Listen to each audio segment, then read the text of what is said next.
What's up, beautiful people, to another episode of the Ricky Jones Jr. podcast. It's me, Ricky Jones Jr., and I am also excited to be with y'all here today. For those that are watching on YouTube, if you would, please click that subscribe button as we are on our way to 1,000 subscribers, and I truly believe we could do it this month. And if you are listening to your favorite podcast platform, if you would, click that follow button, subscribe button, whatever button that you see. I would greatly appreciate it so that you can be connected with what's going on this here podcast. And for those that don't know, what I am doing for the month of June is highlighting, emphasizing, and showcasing fathers that are instrumental to me, in the sense that I get to watch what they do and I glean and learn different things from them. And I have one today. It's one of my good friends here in Tampa, Florida, my brother Oniel, that I am doing his interview, our conversation today. But nonetheless, as y'all know, I like to start off with shout outs. Okay, now this one goes out to Miss Yolanda. Okay, I'm gonna go ahead and pop up her YouTube page. I don't even know if she's big on, not big, but like doing anything on YouTube, but I know for sure she's doing a lot on Instagram. So shouts out to you, Miss Yolanda, who is a thrifting queen and is partnering as well with Gin and Juice, which I did a conversation interview with her as well. So shouts out to you, ma'am. I appreciate you tapping in, tuning in, and commenting, as well as liking different videos that I have posted thus far. I appreciate you for doing what you do as I do what I do, right? So as y'all know, to be shout out, all you have to do is comment in the comment section and show your love. That goes a long way. So I want to show my love and gratitude to you all for doing what you're doing for me, right? So it's a love exchange. That's what it's all about at the end of the day. You show some love, I show some love. But at the end of the day, like I said, we have a phenomenal interview that you definitely want to tune in for, sit through. Tell a friend to tell a friend, hey y'all, this is gonna be a good one. Okay, my brother has, I ain't gonna do too much. I ain't gonna do too much because he gonna say everything, okay, that needs to be said. So without further ado, let's get to the interview. All right, great people. I'm also excited because I have with us today my great friend Oniel Delva. Should I say senior?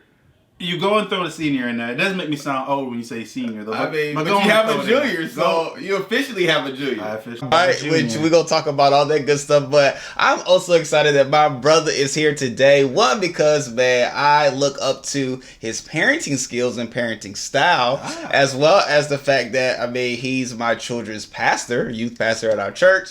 But then outside of that, he is an awesome, awesome man, a great husband, great hard worker. He's a professor, you know what I'm saying? A recent graduate, 2 years ago? It's actually 4 years. It's been 4 years already? 2018, yeah. Gosh, time goes by fast. See, COVID years, you just lose those. Exactly. You know what I'm saying? But that is his story. But then, the story, ladies and gentlemen, boys and girls, children of all ages, this is a story that you want to be a part of, largely because of the origin of his fathering, right? Which has to do with twins. But we're going to get there. We're going to get there. So, Oniel, now, this is your first time. Us doing a podcast together. I actually want to say thank you for considering me, for inviting me to be a part of the show. Been watching. Yes. Big fan. Okay. Thank you, sir. I might have to ask for an autograph afterwards. No. We'll ask for yours. Okay. We'll ask for yours on your way out. No, but thank you so much for, allowing me to be here. Yeah. I'm excited, looking forward to it. Yes, sir, man. That's my brother, man. Y'all just don't know. Y'all in for a treat. So, we're going to have some fun. You know what I'm saying? Because when we get together, it's always a good time. However, we're going to have a good time telling your story. Thank you. All right, let's do it. It's going to help people. At the end of the day, we're here for the people. I pray that it does. You take something from my story that I share today, and, hopefully it encourages you in your journey and the things that you're doing. So, yeah. Nice. So, let's start it off. Who is Oniel? Like, where do you come from? Like, where are you from?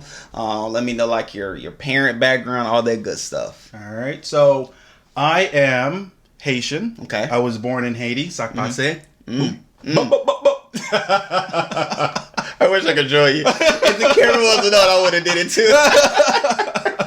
Now, I was originally born in Haiti, and my family back in the 80s, we traveled here to the States, and actually my dad, he worked on a cruise ship for some years, and we were doing okay in Haiti financially, because money here in the States transferred over to other countries. That's why a lot of times you see People from other countries work here because they send money back home. So our house and everything else, it was decent. We, not bragging, but we had maid and we had some other stuff. But at the same time, life in Haiti back then and even now was very hard. So we needed to change. My parents made a sacrifice to leave their family, leave everything that they had known to create a new life for us here. So there are 4 of us siblings. I have my sister, my brother. They were already here in the States. And I was the youngest. And according to what my parents said, I would cry every night for them because I'm the baby. So, you know, that's what babies do. That's what they do. Mama, Dada, where are you? Brother, sister. So they sent for me, and I came here. Unfortunately, we ended up leaving one of my brothers back in Haiti, and he ended up staying for like 10 years because it was very expensive to bring him here to the States. So we spent some years apart, but later on, you know, thank God we were able to reconnect. But came here at a very young age, 6 years old, didn't know a word of English. Wow. Yeah, not at all, and, you know, grew up. At 6? Yeah, I came 6, and I did kindergarten in Haiti. I skipped first grade. I didn't go to first grade at all because when I came here in the States, that's when I should have done first grade. And then I went right into second grade. Wow. So didn't know a word of English, nothing. And, you know, over time hung out with friends and different things. And, yeah, unfortunately, I'll say kind of like got beaten up and made fun of, you know, because of me not knowing English and so on. And but that was motivation for me to learn more and want to better myself in different things, and you know, kind of help to add on to the person I am today. And, you know, so that's just like a little bit of my story. And from there, moved up and from Naples, Florida, and attended school and everything, and moved up to Tampa to be with my brother, and went to USF, and here I am today. Boom. So much so, even going back, that I remember you telling me that you didn't really care for your name, Oniel, because, well, Oniel is how you actually say it. Exactly. You know what I'm saying? But you didn't really care for it because they joked you. You know what? Wow, that's amazing that you bring that up, because one of the things that we sometimes like struggle with, or, you know, especially kids will struggle with, is like their identity, right? Or what makes them or unique or whatever else, because at times you don't want to stand out. You want to be a part of the pack. That's and like to remove attention from yourself. And that was the thing that happened with me. So when I came here to the States, unfortunately, you know, going back to what I said, getting made fun of or beaten up by, you know, people who looked like me, you know, color-wise, and, you know, not necessarily, you know, Caucasians and some other people, but unfortunately, a lot of times it was like I got picked on by people who looked like me, but because I was different. Because of that, I wanted to be as American as possible, so I didn't want anyone to focus on just my background. So it's like, okay, my name, like, how can I make it sound more American? So it's like, is it, you know, Oniel, or should I go by O'Neal? Well, O'Neal sounds very American, so call me O'Neal. So from there on, I was O'Neal. And, you know, I didn't want to be known as anything else. Don't call me Oniel or anything. Only my mom or my family would call me that. Because, you know, like, again, I wanted to be as American as possible. Right. So to fit in. Exactly. I didn't want to stand out. I remember one instance where it was middle school, and a kid kind of like wanted to put me on the spot, where he asked, "Hey, O'Neal, are you Haitian or are you Bahamian?" Now, I didn't know what Bahamian was. Okay. But I knew being Haitian wasn't good. Wasn't it? It wasn't it. So I said, I'm Bahamian. Yeah, you're Bahamian? Yeah, I'm Bahamian. Now, mind you, again, I didn't know what that was. Correct. I could have been saying something like, I don't know. Right. I eat boo-boo. Right. That time was better. Yeah. So, but, you know, growing up, that actually... So what happened there? With me. What happened there? Once you said you were Bahamian. Well, they left me alone. That was the thing. Wow. And interestingly, it wasn't until the Fugees started to become big, and until the kids wanted to learn all the curse words to say in Creole. Okay. That's when we became cool. Hello. Break one up. Shouts out to the Fugees. Shouts out to the Fugees. Thank you. Thank you for helping me to be cool. So at that time when they started to blow up, like, oh, Fuji's, yeah.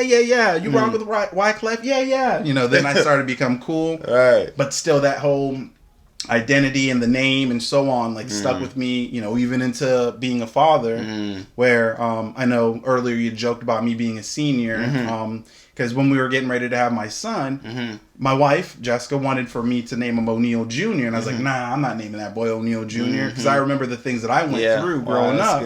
So I was like, nah, let's do something else. We have a J thing going on, so I was like, I picked, you know, Jaden as his name. So I said, you know, I'll give you Oniel as the middle name. So his name was Jaden Oniel Delva. Well, as he started to grow and so on, he didn't go by Jaden. He went by Oniel. Wow. At school, he wanted to be Oniel. Like, at, you know, everywhere he went, it was Oniel. And then, you know, he was junior and so on. So he didn't even want to go by Jaden at all. Wow. He wanted Oniel. So, he wanted us to legally change his name when he was, I want to say 7. He wanted us to We're going to come back to that. We're going to come back to that. We're going to come back to that. Let's come back. Let's speak to that fatherhood side. You know what I'm saying? We're going to still talk to your childhood, right? Okay. Now, I'm curious as to, y'all make sure y'all stay tuned for that, because that's a tearjerker, right? But your father came up, right? He had the audacity to move and to come to America, right? So what did he do when he came to America? So when he moved here to the States, at times, back in, like, you know, I'm not going to say, let me say, how should I phrase this? So when people in other countries, they think of when someone moves here to the States, like, wow, y'all living it up over there. Right. You living large. You're in America. Right now. You are living in a mansion and everything else. Unfortunately, that's not the case. Correct. A lot of times when people come here from another country, they're working as dishwashers. They're, you know, taking out the trash, or they're, you know, working in the kitchen for the most part, you know, and so on and so forth. So my dad, when he moved here, he ended up working at Publix, the produce department, for many years. Actually, he ended up retiring from Publix. Wow. And so he retired and from there, but then he also worked as a dishwasher. So it's like he ended up doing that to support us. Right. I can say, you know, we were in a good place where we didn't have to, we struggled, but didn't struggle. You know, like, it's funny because Jessica and I were talking about it about a month ago. You don't realize that you grew up poor until you look back at it in life. You're like, dang, we were poor. That's good parenting. We didn't have anything. But we felt like we had everything. Right. But we didn't have anything when you think back on it. But he worked at 2 jobs, dishwasher and worked in the produce department. My mom worked as in the kitchen, prepping food for a restaurant. And that's what they did. And I saw that, and, you know, their hard work and, you know, work ethics and the different things that they did. And, you know, and I took away some of that, and, you know, as we get later on and talk about me as adulthood and fatherhood and so on, but I saw some of the things that they did. I'm like, all right, I like that, and you know, like, I'm gonna do that. Oh, nah, that I don't like so much, and so on. But you know, I basically watched him, and, you know, what he stood for, what he believed in, and I worked hard to try to emulate that as best as possible. Yeah. So what would you say are, like, 3 things that you saw them do that you can still see yourself doing? 3 things I saw them do. That's a good question. Let me see. Well, they continued. They were examples, right? That was definitely one thing that they made sure they were rooted and connected in the church. And that was the first thing. And I actually have a funny story to tell you about that and my dad and the police. Huh. Yeah. In church? Well, it was after church. I'll tell you about that in a moment. And then, so example, rooted in the church, and just showing us how to live, really, you know, and making the most of what you have, even however big or little it may be. Right. It's what God has given you. It's what you've worked for and earned. It's what you have, right? So going back to the story that I said, I was say. So one day, it was after church, my dad and I, it was just the 2 of us, we were in his truck. And going home, police officer pulls him over and says that he was swerving. Now, he wasn't swerving. My dad doesn't drink. That was something else, like, you know, he didn't do that. I took away from. So, like, the police officer said that he was swerving. Well, he actually, the officer, to avoid hitting him, he did kind of move a little bit to the middle lane and then come back. But it was like, hey, you're about to pull out, so I don't want you to hit me. Right. So then the officer asked my dad, have you been drinking tonight? Then he says, yeah, I've been drinking. Now I did this. I look at my dad like, what? Bruh, what? I'm sitting in the passenger seat. Have you been drinking tonight? Yeah, I've been drinking, with his accent. What? I've been drinking the word of God. Here we go. Oh, Poppy, boy, what there are you you doing? There you this go, is not sir. the time. Not the time Not for the time for the jokes. play. I want to go home. I want to go home. He hit him with, I've been drinking the word of God. I've been like, come on, man. So what did the officer do? What do you do? He laughed? He just looked like, all right, sir, license and registration. Have a job. He went to the car laughing, though. You got to know he was laughing. Yeah, we didn't get a ticket, though, thank God. You know, right. but I looked at this man like, what are you doing? Correct. This is not the time for that. I appreciate it. I appreciate the boldness. Mm-hmm. But this is not the time. Just say, sir, I wasn't drinking. Let's do a breathalyzer to prove it, whatever. Right, You know? right. But yeah.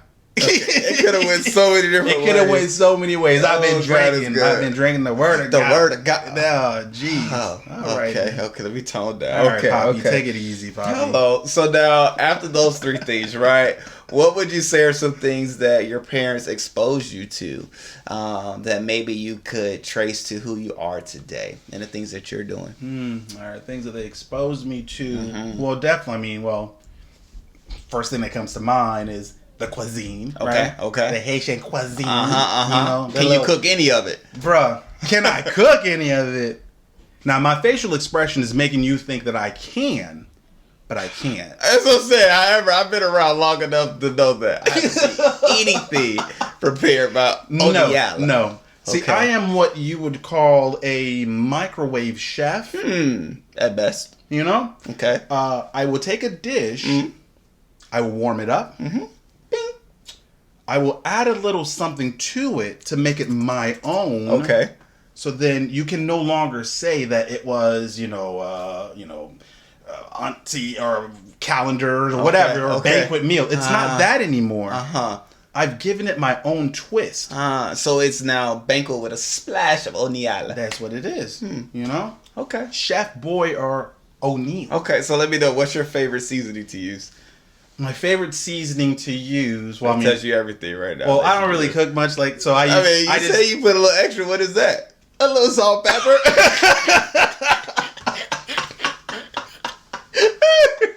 So nothing.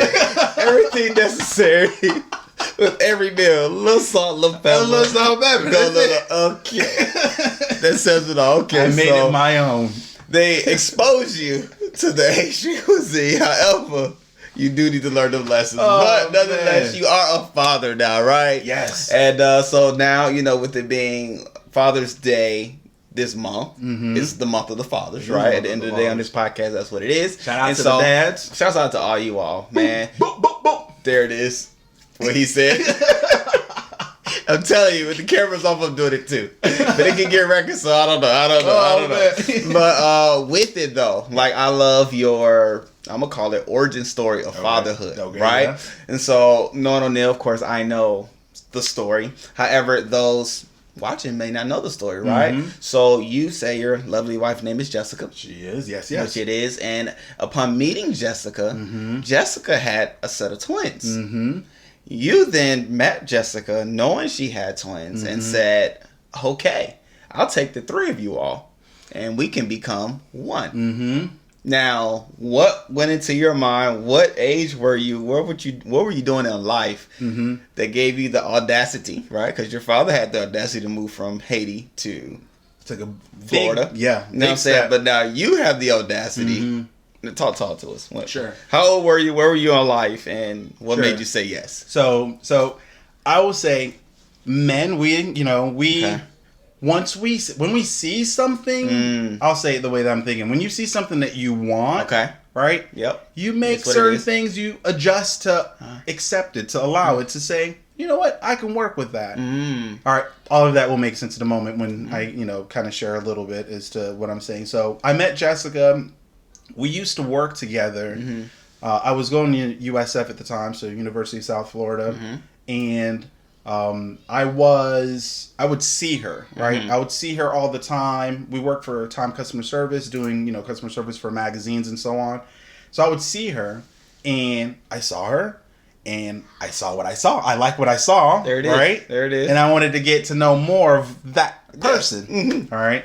There's a whole nother story, which I won't get into, about the fact that she's a twin, and I didn't know that she was a twin. We'll have you back for that. Yeah, I didn't know she was a twin, and then there was a whole situation with that. That's going to be a relationship tidbit. That was interesting. I will say that's an interesting situation there. But just to fast forward a little bit, I was a junior at USF at the time, so I just got into my major.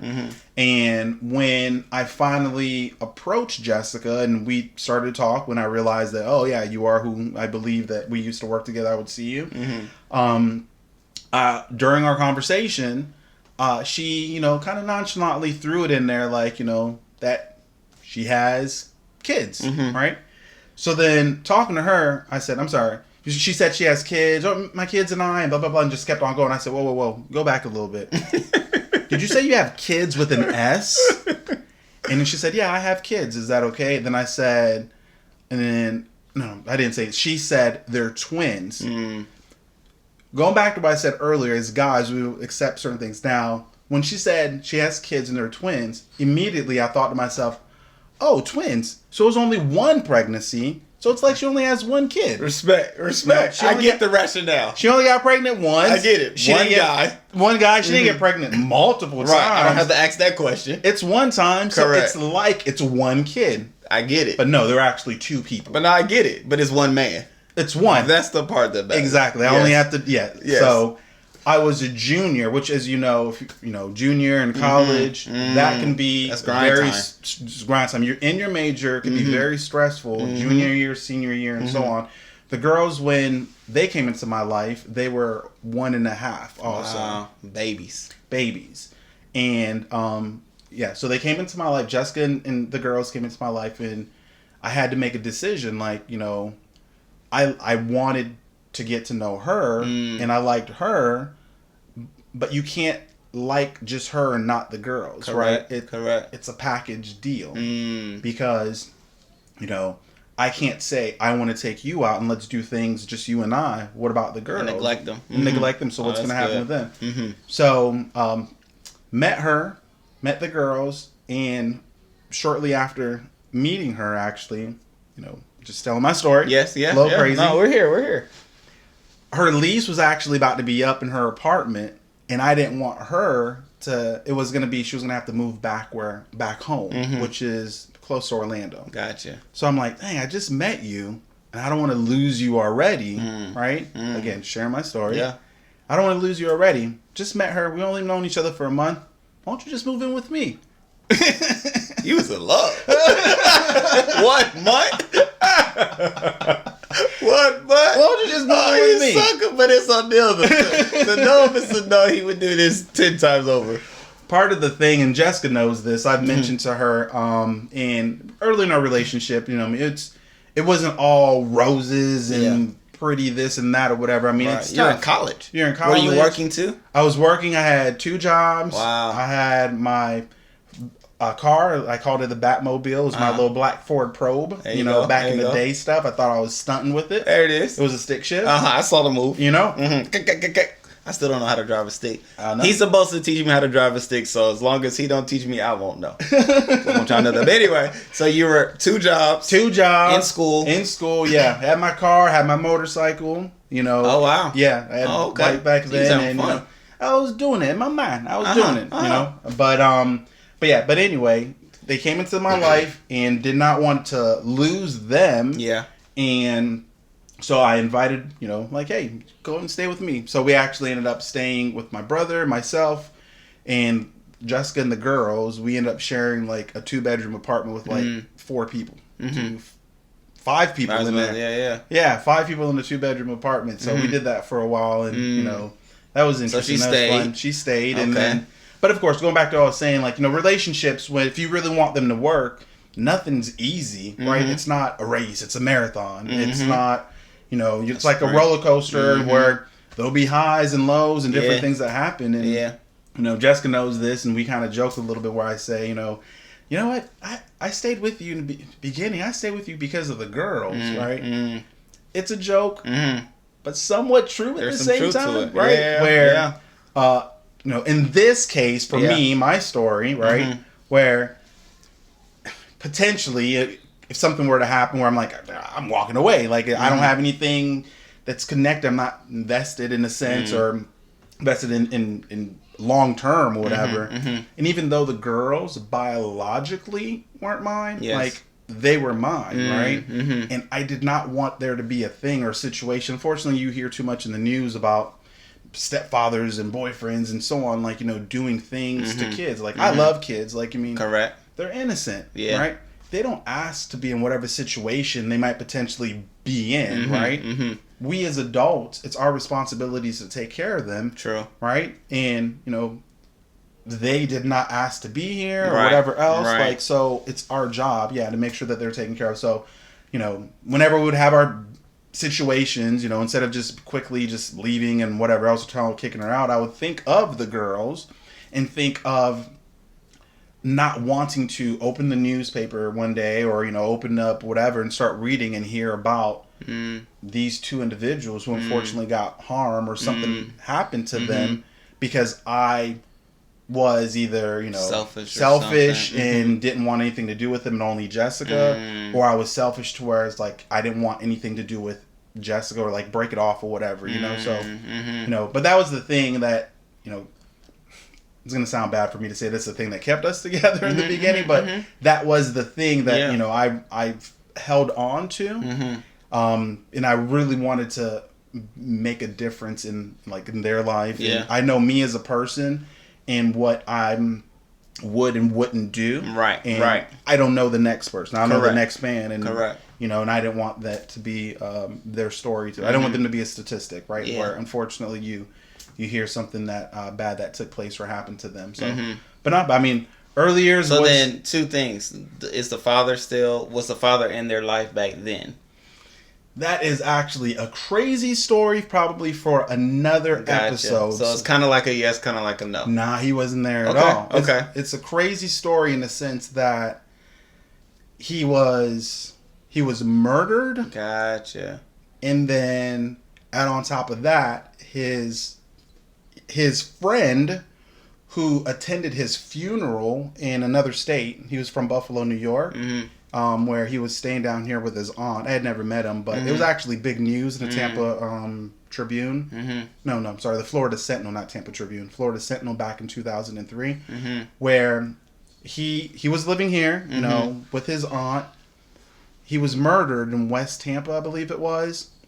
They shipped his body back to New York for the funeral, and then his friend flew to New York to attend the funeral. And while up there at his funeral, his name's Eric. Eric's old friends murdered his friend who was here, who flew up to visit. Wow. So yeah, it was a whole crazy situation. Right. But so that even further drove you to say, I can't leave them. Yeah, and yeah, definitely. Wow. Didn't want to leave them where they didn't have a father figure, that would, their father, I guess you could say, wasn't there. Correct. Or, the person who helped to bring them into this world, let me say it like that, wasn't there. Because I don't believe he was heavily involved in the beginning of the relationship. And so, yeah, I saw just, not the opportunity to step in, but you felt the need to. I felt the need to and wanted to step in. Let me say it like that. Yes. I wanted to step in to be there for them.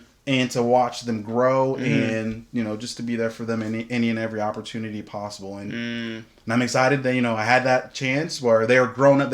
My girls are turning 19 this year. 19. Look at you, sir. Yeah, 19 18 years later. Yeah. Man. They're turning 19 this year. I'm excited. I'm so proud of them, the things that they've done, been able to do, and the things that we've done together over the years, the memories that we've built, and, Right. I could talk forever about the girls Correct. the things that we've done, and even my son, who we'll talk about maybe a little bit later, but we did fun things together. Right. Like making up songs on our way to school There and it stuff. is. As I was Of course, taking them. they doesn't like that. You know, they so- doesn't like them car rides. Exactly. But I mean, even so. Ho! What's up, great people? Just know if you would like to be a sponsor for any podcast episode, all you have to do is just let us know. Hit this email. You see it on the screen. If you don't see it, it'll be in the description on your favorite podcast platform, in which you can buy a spot to be featured on a episode that is to come. And a great thing about being a sponsor for a podcast episode is that your advertisement lives forever. Okay, either you can send me your advertisement or you can ask me to do it just for you, and we're gonna have some fun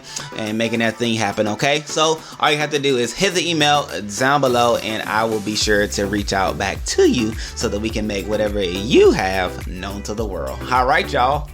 So like now there's this book called Know Your Why, or What's Your Why, and that was, you know, to fast forward that story to the now. That was your why, in large part to making sure that they were safe, making sure that they were protected, making sure that, you know, something crazy wouldn't happen to them was the reason why you stayed then. But I mean, out of that came love, fun times, being proud, highs, lows, all that good stuff. So I love it. Now, of course, we could talk about them if you want to still talk about them. However, I know you also have a son, right? So you and Jessica end up getting married. You get out of that 2-bedroom apartment, share with my brother, right? You get out of there, you get married, and then you all have a son. All right. So how far of an age gap are the twins and your son? So the girls, when they were 7, is when my son was born. So. Interesting. I don't know why parents do this, but we did this where we asked the girls when they were like 6.5, 7. We said, "Hey, what would you prefer? Would you prefer to have a puppy or a little brother? Which do you think they picked?" The brother. No. Shocking. No. They said, "I would like a puppy, please." Okay. And then we said, that's not what we were expecting you to say. And it's a little too late, but you are going to have a brother. Wow. And then they asked, do we still get the puppy? I'm sorry, but no, you do not get the puppy. You get the brother. Again, I don't know why parents do this, where they give them the option where they know it's not a choice. We've already decided for you. But the girls were 7 and they were super excited, you know, even though they knew that they weren't going to get a puppy. They were super excited knowing that they were going to have a little brother, and they were super helpful in the beginning. Now, I will say that, you know, we were kind of not scared, but we were worried that they had been together so long, just the two of them. I mean, they shared everything together. They even shared, you know, a womb, a home. In the beginning, they shared a home together, and everything they've done, they've grown up together. They have their own little way of communicating with each other. Their own little, I want to say, because they're identical twins. Yeah, they are identical twins, and I'm trying to think if they created like their own little language, like twins do. I can't remember if they did. Wouldn't be surprised. I know Jessica and Jeanette. They talked about, you know, different ways they communicated, so only the two. Which Jessica is an identical twin as well, and my wife is an identical twin as well. So it didn't skip a generation. That was a lie. So you know, wherever it's written, or whatever, erase that part of the chapter because it didn't skip a generation. But no, so we were kind of concerned that the girls weren't going to pay attention to him or want to do things with him initially. They were super helpful. Like I want to say 1 year before my son was born, our neighbor had a yard sale and the girls had money in their piggy bank. And I'm not, making this up. This is legit 100%, our story where they were saving up money for something, I don't remember. And then they went to the neighbor's yard sale and they saw a high chair and they bought the high chair for him. And we weren't even with them or whatever. It's, they had already did the transaction. They paid for it. And they're like, "Hey, Dad, can you help me get this high chair?" Like, what is that for? You don't need a high. Oh, we bought it for Jaden, then Jaden. Yes. We bought it for him, and we want him to have it, you know. And like, oh my gosh, like that melted my heart to see at like 7 or 8 years old, where they are thinking about not themselves, whatever they were saving money for, but they were thinking about their brother, where they got this money or their money, and they ended up buying him a high chair, and which he had for like 3 or 4 years, however, until he outgrew it. Oh, that's dope. And then we ended up.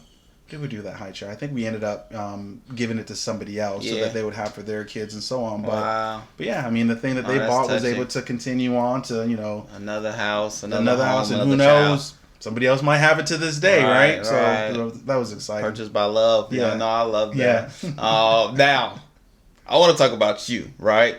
And of course, as I talk about you, you'll of course talk about the kids, because that's just what happens. However, like I said, you are a great father, and a great example of what fathering looks like and what it should be. Now, what would you say are some things that you went into fatherhood with the mindset of? Like, what were some things that you knew this is what you had to do, you knew this is what it took, you knew this is what it required, you knew, okay, with the title as father, this is what I, Oniel, should do and should be? It's funny that you asked that, because when I was young, and I never said this to my wife or anybody, this is literally the first time I'm saying, but when I was young, like, you know, you think about like your future, what you would like for your future to potentially look like. You know, at least for me, I plan like, okay, I'd like to have 3 or 4 kids. Okay, I'm going to get married, and so on and so forth. And even then, at an early age, I'd always said to myself that I'm going to be a great father. Okay. And I'm going to be an okay husband. Gotcha. Not that I had the mindset like, okay, I'm going to be a bad husband or divorce, whatever. Yeah. But literally, like early in life, I said to myself, I want to be a great father to be there for my kids. And, you know, of course, you want to be there for your wife, but like that was my thing. No, that's good. Also, one of the things, you know, some years back, I wrote an article for a local journal of some sort. It was around Father's Day, and I wrote in there that, you know, I love history, and I think we are what we are based on the decisions and actions that we made or took in, you know, our past. Right? Gotcha. So I put in the article that, you know, as kids, we learn from our parents based on the things that they teach us, and we learn based on the things that they don't teach us, right? So going back to my parents, you know, and watching them, I saw the things that they did that I liked, and the things that they did not do that I said to myself that I want to make sure that I do for my kids, right? Where, for example, they were always working, right? And like my dad had 2 jobs, my mom, and they never attended any of my games, and they never pushed me really in school. Plus, there was the whole language barrier where they didn't understand the language necessarily. Okay. So they didn't push me in school and so on. So I took from that and I said, when I grow up and I become a father, whenever I have an opportunity, I am going to take off at work and I will be there for my kids. I will attend all of their events. I will, you know, do this and I will do that, because I did not have my parents there for me for those things. Now, of course, there has to be a balance, right? Where I can't not work and only solely do stuff for them, right? So there has to be a balance. So knowing, okay, paid time off, so PTO, whenever I have PTO or whatever, the weekends, I'm going to attend the different things, you know, that they have going on. So I had it in my mind early on that everything that they did, and that's what I've done. I can, you know, say that I'm excited to, when the girls were young, I volunteered their school, sharpening pencils, you know, and different things where they would see me volunteer field day and whatever else. Then when the boy was born and, you know, he was in school, same thing, just a couple weeks ago, went to chaperone SeaWorld, you know, where those things, they remember them, right? Correct. Like, they do. Oh, absolutely. It could potentially be where you're just there not doing anything, and they're, you know, they remember. A couple of days ago, I saw this little meme on Facebook or whatever it was, or not necessarily a meme, a video. It was a short video where it says, your presence, right, it matters to them. Correct. Where it was showing the little boy who was walking. It was some sort of award show or assembly of some sort, and you know, he was looking around for his parents basically, and had like initially like a sad look on his face, and then the moment he turned and saw, I guess, his mother or father, whoever it was, his face lit up and smiled and was super excited, knowing that, oh man, they took time out to come and be here for me, right? we all have 24 hours in a day. Yeah. How we choose to break that down and use that, that's how you should have that balance. And make sure that you're there for them. And that was one of the key things that I know for me. I love that. I took away where having that balance and making sure like they know that I care and just to be present, is all that they need at times. Yeah. So I love that. And even to your point of having the mindset of being a great father is what you had. I think I have that in a similar case where I know for certain I'm like my goal is to be an uberly great father for Rain, largely because I know the effects of not having a male in a female's presence would do, and allow for them to come up to some riffraff and some janky situations, right? So I'm like uberly on her, telling her she's beautiful, giving her kisses, hugging her all the time, making sure she knows I'm there, and so forth and so on. So even as you were sharing that just reminded me, like, some subconscious things that I have going on. That's like, oh man, like that is a thought that I have going into it. So now when it comes to Jaden at birth, now Oniel, now what were some things that you were like, okay, like this is a son. Yeah. This is a boy. I'm a man. This is my son. Like, what were some things there that was like, okay, these are some things that need to be instilled? Well, for him, of course, the girls were such a big part for so many years. And, I didn't have a younger sibling to watch, right? True. And with me being the last, so I didn't have a younger brother. And even kind of growing up, too, my sister, by the time she was old enough to have kids, she had girls. So then, like, all right, girls have always been kind of, not necessarily there, but like my nieces that were there, and then the girls, my daughters, and then so now it's a boy. It's something different. So it's like, all right, from there, I had to remember, what are the things how I felt at his age, right? And also the different things that, as I grow, that I know would be important for me to be, like, being the leader of the family, or being, a model or role model that he can kind of follow, or making sure that he sees me doing certain things, like whether it be, where we pray together, or we read the word, or we, as you shared earlier, I'm the, youth pastor for the little kids at the church. So me being there, and it's interesting kind of seeing him want to mimic and do the things that I do, even sometimes where I'm not aiming to be like, hey, follow my lead, right? But he wants to follow my lead, right? Going back to even his name, where at birth he was born Jaden Oniel Delva, but then him wanting to go by Oniel without the Jaden part, where when he was 7 wanted the name change, and we finally, we legally changed his name when he turned 11. Where, can I show the picture? The picture? Right, I can put it up. You can. Okay, I'll put it up. All okay. Right. It's beautiful. It's so touching. So where we legally changed his name to Oniel Delva Jr. Since he had gone by Oniel for so long. And it's funny because sometimes talking to him, where for college, for example, I went to University of South Florida for my bachelor's. Right. And I went to West Virginia University for my master's. So hearing him talk and stuff, where he's like, when I grow up and I go to college, I'm going to go to USF for my bachelor's, and I'm going to get a bachelor's in mass communications, which is what I have my bachelor's in. And then I'm going to go to West Virginia University, and I'm going to get my master's in marketing, which is what I have my master's in. So then deep in the bad influence is like, no, you need to go to LSU. You need to go to LSU, and I'll pay for it, right? So it's on the record at the end of the day. I said what I said. You still got to pay for it. If he decides to go to LSU, you are paying for it. I got it. All right. We're going to pay for it at the end of the day. It's said y'all here, are watching this podcast. There you go. Keep watching so I can fun.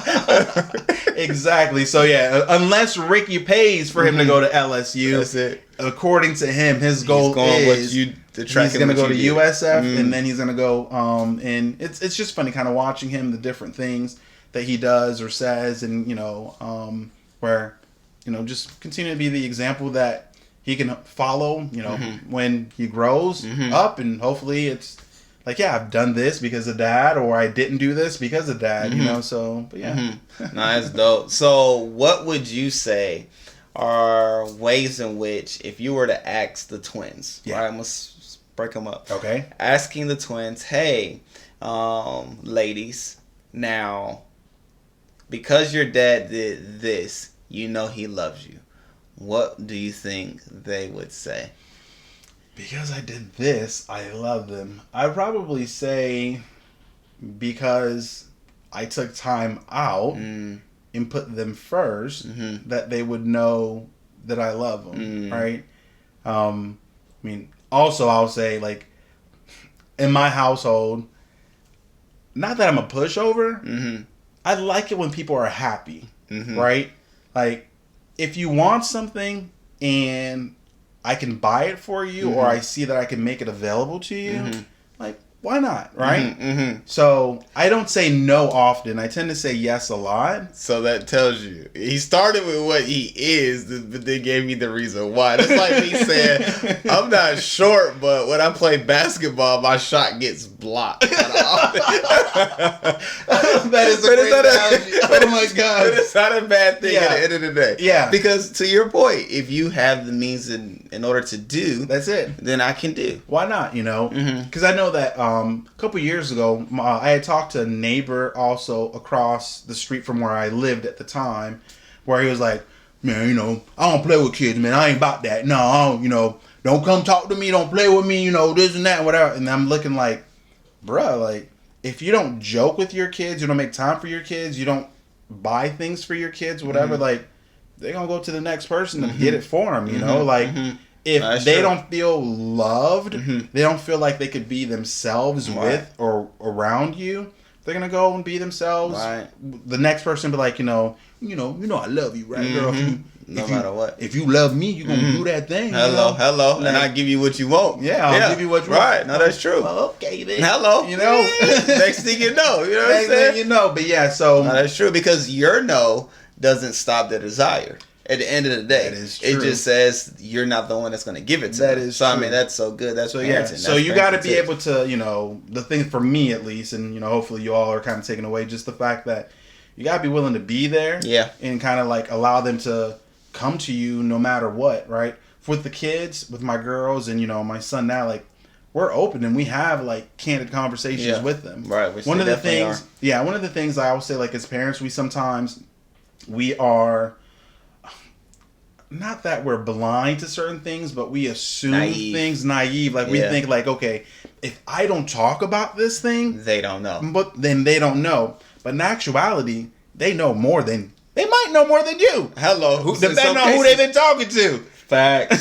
That's so true. That's so true. So yeah, so like we have conversations. We had conversations then, and we have conversations now. Like, you know, like you want to make sure that you are there and, like, you know, with an open ear, you know, and to listen to them and then, you know, going to God like, okay, now there's some craziness that they're bringing to me. How should I respond? Correct. And then from there, when you respond, you pray that they hear, you know, you and the love that you have for them. Yeah, even if it's not what they want to hear. Even if it's not what they want to hear. And even if they bring something hard to you, then you're like, you got to know how to not, you know, fly off the handle. What is this that you're talking about? What you bring? You know, because they're watching your reaction too. Very true. So if you react a certain way, they're going to be like, oh, don't do that. I ain't bringing anything back to you because this is the way you're going to react. So it's like that balance, right? Where you want to give them guidance. I like that. Give them guidance based on your personal experience. Give them guidance based on like what God has revealed to you.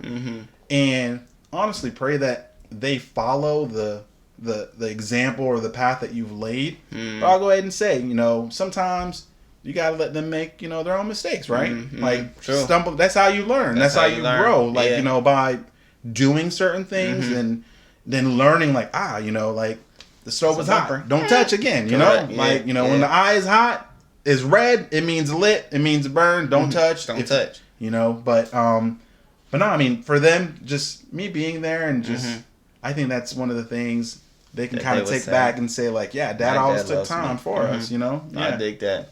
So, now, for Oniel, now, Junior. Yeah. if he were to be asked, you know, and I'm giving it in a way in which he would know your father, right? Okay. So I'm bringing in your father with this question. So if Oniel or Junior or Jay, that's what I call him. I call him Jay, yeah. Jay. If Jay was asked, what does your father do that's just like his father? What would Jay say it is that you do? All right. That my dad does that's just like what I do, things that he's kind of... Right. I would say probably having like a giving spirit and like a generous like heart, right? My dad will give you the shirt off his back, right? He might be cold himself, but he's not going to say, and you know, he's just like, he sees a need, he kind of helps to fill the need, right? Like, and for me, whenever possible, like I like to pay for people's like meals and different things. Like we'll be in the car and let's say the person behind me at McDonald's or whatever, I don't know what they're ordering. It could be $1, it could be $20 or whatever, but while at the window, I'll go ahead and pay for myself, and then and I'll pay for the car behind me. And, you know, he sees that, and I'll say definitely I saw that from my father, like growing up. Not necessarily he's paying for meals for people, but just his willingness to just give. Be there and give to others. And, you know, so I saw that. As a kid, though, I will say at times I would always look like, you know, why is he doing that for them? You don't do that for us. I would look at him like, Poppy, you don't even know them kids. Come on. You don't know them kids, but yet I asked you for $1, you look at me sideways, and you're over here just giving money out to the neighborhood kids. You know, what are you, Santa Claus? Like, what is this? What is this? So it's funny because I saw that, and like as a kid, again, you're kind of selfish and you're thinking like, you know, what about me? But then, you know, kind of seeing that like his desire and heart to help others. So I do the same. And then the boy, you know, I call him the boy, my son, he sees that. And, you know, that's one of the things definitely, even when we were going through the process of legally changing his name, and he had to go to court, and the judge asked him, you know, why do you want to change your name from Jaden to Oniel Jr.? And that was one of the things that he said, you know, made me smile and, you know, made me feel good, where just sitting there kind of just letting him talk. And he's like, yeah, you know, I want to be just like my dad. And, you know, he's always there wanting to help others, and everything that he's done, I want to do. And his name, I want his name to be my name, you know? So it's like, wow. That's awesome. Just kind of seeing that, you know, it makes you smile. Correct. So it makes you feel good. As a parent, you feel like, okay, I did something right. Maybe I did something right. I might have done 10 things wrong, but I got that one thing right. I did that right. No, that's good. I love that. So now, even to your point, right? So we even going to transition, because with you, like you said, fathering, but you also being in school, you matriculating through undergrad and master's program while being a father as well. Because you did it 4 years ago. Which the girls were still at the house going through school. Jaden at the time was going through school and things like that, doing what they do. But they also had a job, right? Full-time job. You all-star, where he is and still continues to be the youth pastor at our church. So you had so many things, but then still present for them. But still a husband at the end of the day. And the list goes on, right? You're a son, you're a brother, and, you know, you're a friend to many. And we do so many different things together. So, like, how are you able to do so many things but still be a father? One of the things I'll say is the importance of balance. Right? Because if you put too much on one thing, then there's another area that gets neglected, right? So you have to balance, kind of going back to something I said earlier about the fact that, you know, we all have the same 24 hours. We all have the same 365 days and so on and so forth. It's how we choose to break that day down and how we choose to balance. That's the important part, right? And then even right now, like, I'm so glad to see, like, the heavy focus on mental health, right? And knowing and recognizing the time for us to acknowledge and say when we need help with something. And seeing, you know, again, not trying to overload ourselves. One of the things that I've kind of learned over the years also is just the fact that, you know, we at times, we can stress ourselves out and we want to, like, perfect something so much that even if there's a slight imperfection, not that I'm saying to do things not 100% or, do them, poorly, whatever, but we see it, but other people don't see it, right? Correct. No, so then we could end up spending like 50 minutes focusing on one thing that technically should have been done in like 10 minutes or whatever, but we kept going back and so on. So, being full-time father, full-time worker, going to school full-time, both when the girls were, when I was doing my bachelor's and then later on, now the girls and the boy, for my master's and church and everything else. It's recognizing the thing that kept me balanced was recognizing, okay, and even like the family too, we created a plan to know, all right, on Mondays, Wednesdays, and Fridays, Dad has assignments to do. So between those days, let's work together to find how we can solve whatever problem that's over here. Let's say, they might have needed me to, I'm just going to make this up, fix the computer or do something. Well, depending on the day, then my wife would say, okay, well, let me go ahead and start on it first. And then from there, whatever I can't do, whatever I can't finish, then Oniel could do and whatever else. So it was teamwork. It wasn't me alone, definitely, In any and everything that we do in life, we're not walking alone, right? Correct. We lean on God to, for guidance, for direction on what we should do. And definitely something that I did then, continue to do now, whenever possible. Stumble and fall here and there, right? Yeah. Make mistakes. Yeah. But everything else, I just recognize the importance of balance, and whatever doesn't get done today, you want to know what? There's always tomorrow. There it is. But I forgot another thing that you do. You also are a professor, right? Yes. But you do that part-time. I do that. I do that online. Yeah. One thing part-time, right? Yeah, one thing. Everything else full-time. One thing part-time, everything. And the crazy thing, even that sometimes feels like a full-time job. It's supposed to be part-time. We talked about that. Yeah. It's interesting. They're ramping up your students and all. I like it. I enjoy it. It's always interesting. Growing up, I had always said that I wanted to be a teacher. And I actually wanted to be an English teacher for the longest. Wow. Until like what are the odds of that? Yeah, right. Yeah, exactly. Not knowing English, coming over and wanting to teach.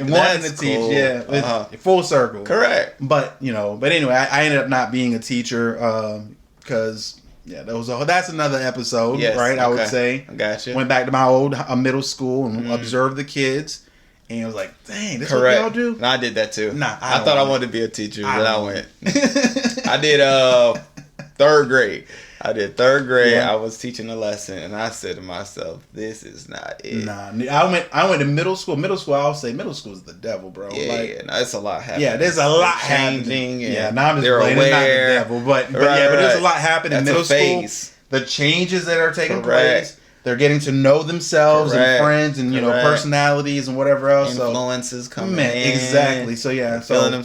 Yeah. So okay, you said that. I was like, but now you're doing it on a higher level. I deal with adults who act like kids.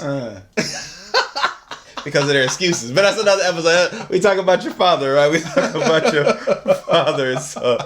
Ho! What's up, great people? Let me just say this. Many couples wonder why their sex life is good but not great. And the key is more orgasms. Without one, sex is like a decent piece of cake that was nice for the moment, but you wouldn't go out of your way to have it again. Well, my friends, ladies, gentlemen, boys, and girls, there is a solution for just that very problem. And it is Christians Deserve Orgasms Too, written by Miss Krista Jones, which you can find it on Amazon, Barnes & Nobles, wherever you go. But know that this is something that you need, or it may be something that your friend or your girlfriend or your male friend may need as well. So hey, get the book, send the book, share the book, gift the book, because these people need it. Okay, let's have happy lives. Okay. So at the end of the day, you're juggling all those different things, right? But then at the same time, you're there for them, right? You have Jaden. He's in, Oniel or Jay. What grade is he in now? He is. My son just graduated. I guess graduated. That's what they call it. Elementary. Wow. So he's going to middle school. He is going to middle school. Wow. Yes, he's going to middle school. Okay. And I'm excited. I'm excited just. Yeah, where we are right now. Mm-hmm. So you would say, again, before we transition, balance is the key. Now, you gave examples of divvying it out over the same 24 that we all have, but Like, what does that look like? I know you can't give a formula, right? Because everybody's situation is unique to them. But knowing the various things that you do have on your plate, how are you able to feel like you adequately balance things? The way that I feel, that I've adequately balanced things is knowing, kind of setting a goal to know, okay, I will reply to 5 emails and then call it a day. And then whatever comes in after that, whatever needs to be, I'll take care of tomorrow. Gotcha. And then from there, okay, what else do I have to work on? Okay, for, children's ministry, all right, we did a recording that needs to air. Okay, from there, okay, let me upload it to this drive and send out a text message to another person, Pastor Gammon, shout out to you, who helps to create the videos. All right, boom. From there, what else do I have to do? Something else that I do with myself, too, is I use my phone and create to-do lists. I do notes for myself. I have so many. To do personally, work, you start creating a list of, and even going from A to Z, like in order to do this, you need to do that, right? So like one particular task might have 10 steps to it. So I list all of those steps out and I check them off as I go, right? And then again, set a spot where I'm going to stop to then move on to the next thing, to be able to do a little bit of everything throughout, because then again, if I heavily focus on one thing, then this area over here might feel neglected. Now, there might be, when I end up going over here and solely focusing on this, but now over here, they feel neglected. But if you give a little bit every day, then you're touching all of those different pieces, and everyone, right, kind of feels like you have not forgotten about them and you're playing a role. Even if, kind of take 30 minutes to watch cartoons or something with the kids or whatever. Like yesterday, I spent all day watching Stranger Things with one of my daughters, and I mean, it was an amazing time. Sat there and jumping back. I mean, it's somewhat scary. I don't know if you've seen Stranger Things, but I stopped. Yeah, season 2, I stopped. Yeah, I did. But yeah, kind of. Yeah, I like the show. So kind of sitting there and then going back and forth, like, oh man, did you see that? What does that mean? Isn't that like just. Even though she is an adult now, right? But still, like, we spend that time, knowing, we might start a show together, and, there's that unwritten rule. You don't go to the next episode without me. Okay. That's our thing. We started, so we need to continue watching it together, Like, even, like, anime, different cartoons and stuff that I watch with my son. We watch Dragon Ball Z and some other stuff, so it's like, we started it together. And that's the thing that we do together. And he knows, okay, we do that together. It's like a 30-minute episode. All right, Dad, we'll watch one episode together. And then, so on and so forth. But just creating that stopping point and knowing, when to move on to the next thing. And whatever's left over, again, you always have tomorrow to finish. And if you don't, then it'll go to somebody else, right? Right. For them to finish or to do or whatever. I dig that. So that's what it looks like. Yeah. No, that's for me. Yeah. Right. Yeah. That's what it looks like for you. Yeah. No, I dig that. Balance. Balance is the key to be able to do the various things that you have going on. Okay. Now, what would you say, coming to the tail end of the interview and things like that, what would you say are some things that you're looking forward to or plans that you have as it pertains to you, Jessica, the family, fatherhood? What does it look like 10 years from now? Ooh, 10 years from now. Because Oniel will be, He'll be 21. Dang, my son will be 21 in 10 years. Girls will be 29. They'll be going on 29. Wow. In 10 years, I'll be pushing 50. Wow.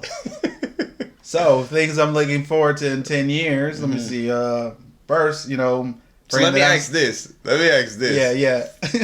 Do you look, they're 19, the oldest. Yeah. Do you look forward to grandkids now, or are you looking forward to marriage now?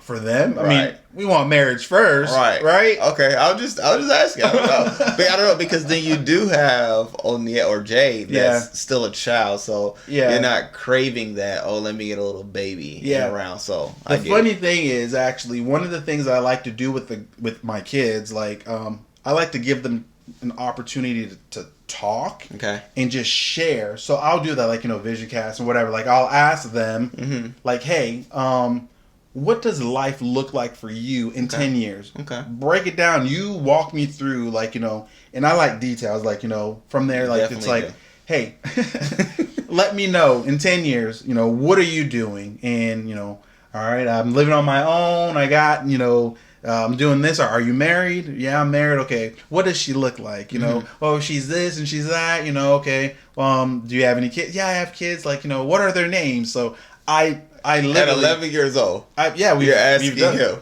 Okay. Actually, yeah, I asked the and girls. He has responses. He has response, yeah. So what does she look like? She is... You did it. She's not too tall. She's, you know, kind of even height with him, a little bit shorter. Okay. You know, I asked, does she look like mommy? She's mixed. I like that. But he's open to whatever, you know. Okay. But I like it. And then I had asked him, for some reason, there was a name that my son had stuck as the name of the child, like the name of his spouse. His son. Like, okay. It wasn't Oniel. Okay. I can't remember the name. He'll remind me, but it was like, what?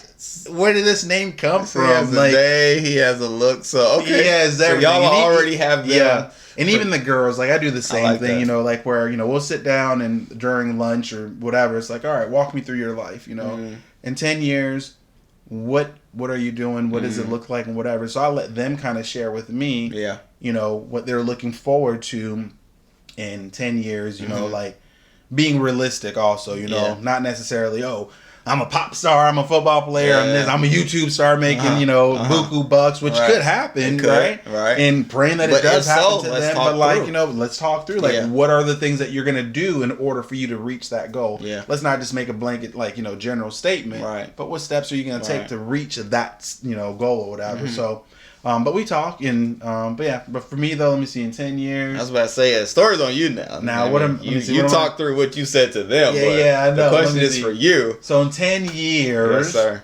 All right. Right now, Jessica and I were focused on building a house. Right. I was hoping that was in there. Yeah, that's going to be, you know, preferably next year. That will be taken care of. 10 years. So we'll build our house. Yes. In addition, we want to get into like Airbnb, into some investments and so on. So will have already been established. We'll have grown from one like Airbnb little spot to having multiple locations and houses that we're, you know, kind of, who knows, in 10 years it might be something, maybe instead of, well, actually it's already in place. I was going to say, instead of renting out physical space, might be renting out virtual space or something, right? You know, metaverse. That's what it is. Yeah. Here, put on this goggles or whatever, and, you know, Take a trip and come and rent and virtually stay at my place. Correct. I got a room for you for $500. Hello. Oddly enough, somebody gonna pay. I'll leave a chocolate on your pillow and everything. Respect. You know? But yeah. You can touch it, can't taste it. Maybe in 10 years, you never know. Who knows, Technology will be there. But but in 10 years, so that's gonna be, you know, the girls will be close to 30 and the boy will be 21. So hopefully he doesn't have any, you know, wife or kids or anything at that age. That's too young, bro. That's way too young. How old were you when you met Jessica? How old was I? Probably 21. I was 21. Exactly. Junior year of college. That's right. Yeah. So we'll just keep moving. Okay. Yeah. So Airbnb scenario. But let me see. So preferably for them, you know, they're married and, you know, at least the girls, you know, if they want kids, you know, kind of, that's already, you know, that's not necessarily anything that we're pressuring and say, you need to give me grandkids, whatever. Right. It's like, hey, you know, live your life, because if I'm pushing for you to have grandkids and now you come to me like, all right, here they go. You won't take care of these kids? Here they are. You wanted them, now they're here. Right. I ain't paying for them. But anyway, so whatever it is that they want, you know, of course, for us to continue to support them. But and Jessica and I are growing old together. Okay. Laughing together, finding new ways to, you know, enjoy life and enjoy one another, right? And perfectly being able to travel more and do things. She and I will be empty nesters at that point. That's the goal. Unless the kids, you know, they decide to stay home or whatever else. But you know what? They could just stay somewhere else. If we have Airbnb in different properties, whatever. Boom. You go stay over there. Rent. That's what it is. That's what you want to do. You ain't living for free. Mm-hmm. Not off of me. You better. Not expensive. I mean, if they can, they can live for free. But no, exactly. You already know they're going to ask, and he's gonna say yes. He's not a pushover, but if he can, he likes to give them what they want. Bro, how you gonna bring up what I said earlier? Full circle, just like that. Now let me ask this: you said travel around, and things like that. Travel more. Is there a place that you would love to do a family vacation that you haven't done? A family vacation we haven't done. A destination. It would be nice to go to like Hawaii or something, right? Because so why Hawaii when we have that? Well, just to enjoy, total relaxation and do like, all the fun adventurous activities, and plus it's Hawaii. Who doesn't want to go to Hawaii, right? I really don't. Like, you don't want to go to Hawaii, bro? I really don't. I feel like it's so far to get what I can get so much closer. Where would you go then? I go to Bahamas. I go to Dominican Republic. But you've already been to some of those places. Correct. Right? I mean, what do I get there? You get the experience. You get to be able to say, one, you went to Hawaii. Bro, it's America. It is America. It is so far. It's so far. I can go to Africa in the same time in which I could go to Hawaii. I would say okay. I mean, hey, all right. I'm just saying to say like it's well, I think for me though, and it's expensive. Oh, I mean, Bahamas I got it cheaper. Though. My pockets are fat. I just paid for everyone to go. Right? Did I pay or did they pay on their own? I mean, it's a family trip. However you want a family trip. I paid for everyone to go. Respect. I would take them to. No, I think it would be Africa. Hawaii. I would take my kids over to Africa or South America or Brazil. I think for me though, like it'd be a shorter flight, but it's your trip. Yeah, no, Hawaii. I think they would want to go. Like we've done a lot together. Like once a year, we try to do a family trip. Yes. For the most part, it's in the U.S. Like the girls and the boy, like they wanted to go to L.A. And we were able to do that in 2018. Yep. So I took them to L.A. and able to go to a show. Oh no, it was 2020 actually. Unfortunately, it was around the time when COVID hit, so we didn't get the chance to do a whole lot. But went to the Hollywood sign. We did all of that. Went to a taping. So you did get an experience. Did some things. 2018 took them to Paris. That was someplace else that they always wanted to go to. Yeah. So like we traveled like 10 of us. We went to Paris, and that was an amazing time. The Louvre and all that other stuff. Like things. They got the experience and just heavy in French, right? So you're able to do your thing. I wasn't able to do anything, bro. I ain't gonna lie. But yeah, nah. It felt weird actually being in a country like because you're so used to being in the United States and people just speak English, right? But to be in another country where everyone at that place speaks a language that you do not understand, correct? It kind of makes you one for me that was my case when I came here from Haiti when I was a young age. I didn't know what people were saying, right? But also kind of reminds you of people who live here. When we speak English, to us we're like, why don't you understand what I'm saying? Right. Like it's an easy, but then they don't understand at all. Or we'll joke them when they try. Yeah, we would joke them when they try. So when we were over there, granted, like Creole, Haitian Creole is like, has French words and so on and so forth. And it's funny, another story, for another podcast in high school, I took French thinking, I should be able to get an A in this class because I know Creole. I was happy to get a C. Got to be more careful. Oui. No. But got a chance to do some of those things. And I think, just the total relaxation, took them to New York, took them to DC, so on and so forth. Just being able to take them over there for us to just like unwind, disconnect in a sense, because it is so far out, and being able to travel and see different things, and I mean, see a volcano or whatever, hope it doesn't erupt, right? Talking about Hawaii. Yeah, Hawaii right now. I was thinking volcanoes in Paris. Nah. I'm talking about Hawaii.